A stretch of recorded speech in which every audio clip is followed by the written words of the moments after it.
শুনে কথাগুলো সূক্ষ্ম, কথাগুলো অনেকের জন্য পছন্দের না, কিন্তু এটাই এক চরম বাস্তবতা। এই চোরাই পথগুলা দিয়া বাংলাদেশের হাজার হাজার না লক্ষ লক্ষ মুসলমান মুরতাদ হয়ে যাচ্ছে। কথা ঠিক কিনা বলেন? অথচ তাদের জানাজা কিন্তু আপনিই পড়ছেন, আমি হুজুরই পড়াচ্ছি না, জানাজা পড়াচ্ছি না।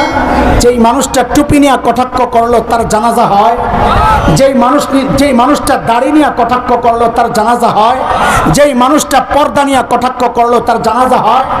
আজকে বলি কি জানেন, পর্দা নারীর স্বাধীনতার বিরুদ্ধে, নারীর নিরাপত্তার সমস্যা বলে আমরা বলি। মাননীয় প্রধানমন্ত্রী যখন যান তিনি ডাইরেক্ট চলে যান না আগে পিছে গাড়ি থাকে? কথা বলেন, আগে পিছে গাড়ি থাকে যেটা কি ওনার স্বাধীনতা রোধ করার জন্যে নাকি ওনার নিরাপত্তা দেওয়ার জন্যে? পর্দাও নারীর স্বাধীনতা রোধ করার জন্যে না, পর্দা দেওয়া হয় নারীর নিরাপত্তার জন্যে। আজকে পর্দাকে নিয়ে কটাক্ষ করছে ওরা। নারীর নিরাপত্তার স্বাধীনতা পর্দার মধ্যেই কেন? আজকে জাতিসংঘের একটা সমীক্ষা আসছে, আপনি দৈনিক ইনকিলাব 27 ফেব্রুয়ারি, কোন তারিখ বললাম? 2022। কত? দৈনিক ইনকিলাব 27 ফেব্রুয়ারি 2022 একটা নিবন্ধন আছে, জাতিসংঘের সমীক্ষা। সেটা হচ্ছে সারা দুনিয়ার মধ্যে ধর্ষণে শ্রেষ্ঠ 10টা শীর্ষ দেশ, শীর্ষ 10টা দেশ। কি মনে হয় যেই সমস্ত দেশে বেশি বেশি পর্দা, ওই জায়গায় কারবারগুলো হইতেছে? হ্যাঁ, যারা বিশ্ব মোড়ল, ধর্ষণেও তারা মোড়ল। সেই সিরিয়ালের মধ্যে 1 নম্বরে নাম হলো আমেরিকা। কার নাম? আরে কথা কন, কার নাম? 1 নম্বরে কে? 2 নম্বরে সাউথ আফ্রিকা, দক্ষিণ আফ্রিকা। 3 নম্বরে আছে সুইডেন। 4 নম্বরে হয়েছে দাদারা। কারা? ভারত। 4 নম্বরে সিরিয়ালে, ধর্ষণের সিরিয়াল। প্রতি 22 মিনিটে একটা মেয়ে ধর্ষিত হয় ভারতে। কত? আরে এটা 2015-তে রিপোর্ট, এখন তো আরো বাড়ছে। প্রতি 22 মিনিটে একটা মেয়ে ধর্ষিত হয়, এটা জাতিসংঘের রিপোর্ট। দোস্ত, 1 নম্বরে আমেরিকা, 2 নম্বরে সাউথ আফ্রিকা, 3 নম্বরে সুইডেন, 4 নম্বরে ভারত, 5 নম্বরে যুক্তরাজ্য, লন্ডন, ব্রিটেন, 5 নম্বরে ব্রিটেন, 6 নম্বরে জার্মানি, 7 নম্বরে ফ্রান্স, 8 নম্বরে ইথিওপিয়া, 8 নম্বরে ইথিওপিয়া, 9 ইথিওপিয়া 10 নম্বর, ইথিওপিয়া 10 নম্বর, 9 নম্বরে শ্রীলঙ্কা। আরেকটা রাষ্ট্র হচ্ছে আপনার সুইডেন, ফ্রান্স, জার্মানি। এগুলোর মধ্যে আমি সিরিয়াল হয়তো আটপিস করে ফেলছি। এই 10টা রাষ্ট্র, এই 10টা রাষ্ট্র হচ্ছে ধর্ষণের শীর্ষ রাষ্ট্র। একটার মধ্যেও পর্দার বিধান নাই। যেই সমস্ত দেশে পর্দার বিধান আছে সেখানে ধর্ষণ কমে যায়। খুশি হবেন।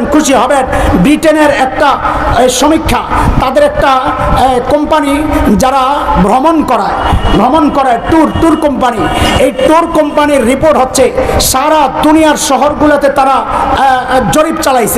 জরিপ চালায়া দেখছে একটা মেয়ে সবচেয়ে নিরাপদে সফর করতে পারে, সবচেয়ে নিরাপদে ভ্রমণ করতে পারে বিশ্বের কোন শহরে। তারা জরিপ করে দেখছে সারা বিশ্ব ঘুরে দুনিয়ার মধ্যে সবচেয়ে নিরাপদ শহর, একজন নারীর নিরাপত্তার জন্যে, একজন নারীর নিরাপত্তা আর ইজ্জত সম্মান আবরু ঠিক রাখার জন্যে, তার ইজ্জত ঠিক রাখার জন্যে সারা দুনিয়ার মধ্যে সবচাইতে নিরাপদ শহরের নাম মদিনাতুর রাসূল, মদিনা আল মুনাওয়ারা। চিল্লায় কোন আল্লাহু আকবার। মদিনা হচ্ছে সবচেয়ে নিরাপদ শহর, যেখানে মেয়েরা ধর্ষিত হয় না, যেখানে মেয়েরা ইফটিজিংয়ের শিকার হয় না। কিসের কারণে? দ্বীনের কারণে। দ্বীন নারীদের নিরাপত্তা শেষ করে নাই, দ্বীন নারীকে নিরাপত্তা দিয়েছে, পর্দা নারীকে নিরাপত্তা দিয়েছে। আজকে পর্দা নিয়ে যারা কথা বলে, আল্লাহর কসম তাদেরও ঈমান থাকতে পারে না। কথা কন। আর শেষ একটা কথা, একটা আপত্তি করা হয়। আপত্তি কি? যে পর্দার পরেও দেখা যায় অনেক মেয়ে ধর্ষিত হয় না? আপনারা কোন আমার সাথে, পর্দার পরে ধর্ষিত হয় কিনা? আরে এদিকে তাকান, একজন মানুষ যাবে, কি সে কোন সমস্যা? তো আচ্ছা,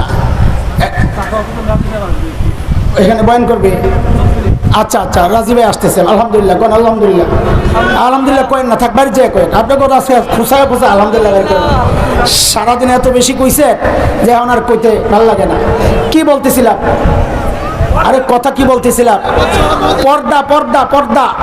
পর্দা সহ নারী ধর্ষিত হয়, এই ঘটনাও শুনি আমরা। আপনাদেরকে ছোট্ট একটা গল্প শোনাই।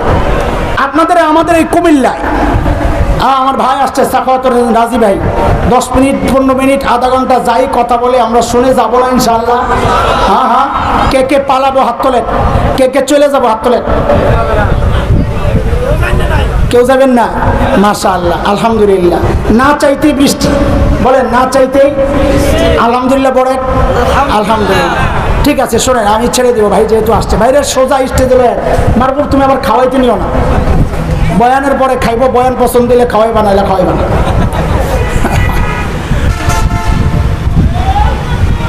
আল্লাহু আকবার।